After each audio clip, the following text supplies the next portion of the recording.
आइए हमारे साथ जुड़िए।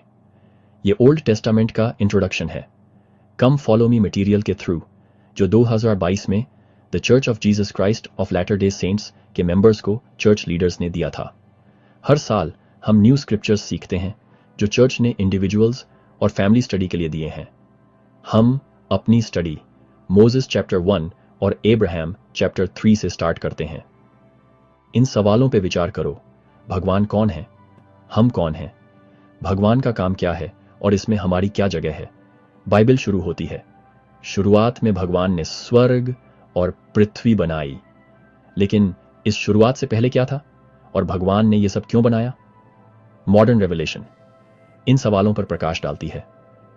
मोसेस और एब्राहम की किताब में अब्राहम ने दुनिया बनने से पहले हमारा अस्तित्व आत्माओं के रूप में देखा। ये राइटिंग्स हमें अपने बनाने वाले से जोड़ते हैं। मोसेस चैप्टर 1 में भगवान ने मोसेस से कहा, तू मेरा बेटा है। यह सच्चाई खुद के और दुनिया के बारे में हमारे नजरिए को बदल देती है। हम भगवान के बच्चे हैं जिनमें डिवाइन पोटेंशियल है। इस सच्चाई पर विचार करो कि आप भगवान के बच्चे हो। यह आपकी जिंदगी और फैसलों को कैसे प्रभावित करता है? शैतान ने मोसेस को इंसान का बेटा कहकर गुमराह करने की कोशिश की। यह झूठ हमारी डिवाइन आइडेंटिटी की समझ को कैसे प्रभावित करता है? मोसेस का शैतान से सामना दिखाता है कि स्पिरिचुअल एक्सपीरियंसेस हमें टेम्पटेशन से नहीं बचाते। मोसेस ने अपनी डिवाइन आइडेंटिटी और भगवान से मिले अथॉरिटी को याद करके विरोध किया। जब हमें लुभाया जाता है तब हम भी अपनी पहचान याद रख सकते हैं और अपने मिशन पर डटे रह सकते हैं। हम मोसेस के उदाहरण से क्या सीख सकते हैं? जब लुभाया जाए तो हम अपनी टेस्टिमोनी में कैसे दृढ़ रह सकते हैं और विरोध कर सकते हैं। एक पर्सनल प्लान बनाओ जब मुझे करूंगा, और फिर एक एप्रोप्रिएट रिएक्शन क्रिएट करो। मोसेस चैप्टर 1 वर्स 30 में मोसेस पूछते हैं, ये चीजें ऐसा क्यों हैं? भगवान जवाब देते हैं, अपना डिवाइन पर्पस बताते हुए, उनका काम और ग्लोरी हमें उनके पास वापस लाने और अनंत जीवन पाने में मदद करना है। यही सच्चाई अब्राहम चैप्टर 3 में भी दिखाई देती है, जहां अब्राहम को भगवान की क्रिएशंस का डिवाइन प्लान और पर्पस दिखाया जाता है। भगवान का काम सैल्वेशन के बारे में है और वो चाहते हैं कि हम सफल हों और उनकी प्लान में खुशी पाएं। जब मैं ये पैसेजेस पढ़ता हूं तो मैं सीखता हूं कि मैं भगवान के डिवाइन प्लान का हिस्सा हूं। मेरे अस्तित्व का एक पर्पस है और मैं यहां बढ़ने, चूज करने और अंततः अपने स्वर्गीय पिता के पास वापस जाने के लिए हूं।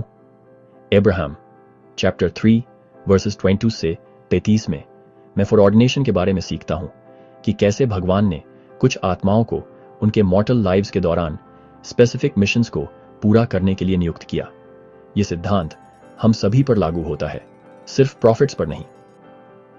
हम सभी का एक पर्पस है, जिंदगी में एक मिशन, और भगवान की हमारे हर एक के लिए एक प्लान है। जब मैं इन टीचिंग्स को अप्लाई करता हूं तो यह पहचानना जरूरी है कि भगवान के काम में हम उनके बच्चे इंडिविजुअली और कलेक्टिवली दोनों तरह से शामिल हैं। मोसेस चैप्टर 1 और अब्राहम चैप्टर 3 को स्टडी करके मैं इस बारे में गहरी समझ प्राप्त कर सकता हूं कि मैं कौन हूं और मुझे इस जीवन में क्या करना है। अपनी फैमिली स्टडी के लिए आप I am a child of God song पर विचार कर सकते हैं और सोच सकते हैं कि मोसेस चैप्टर 1 और अब्राहम चैप्टर 3 की ट्रूथ्स इसके मैसेज के साथ कैसे अलाइन करती हैं। आप भगवान की क्रिएशंस को देखकर और इस पर विचार करके भी इन प्रिंसिपल्स को एक्सप्लोर कर सकते हैं कि हम उनके काम में कैसे पार्टिसिपेट करते हैं।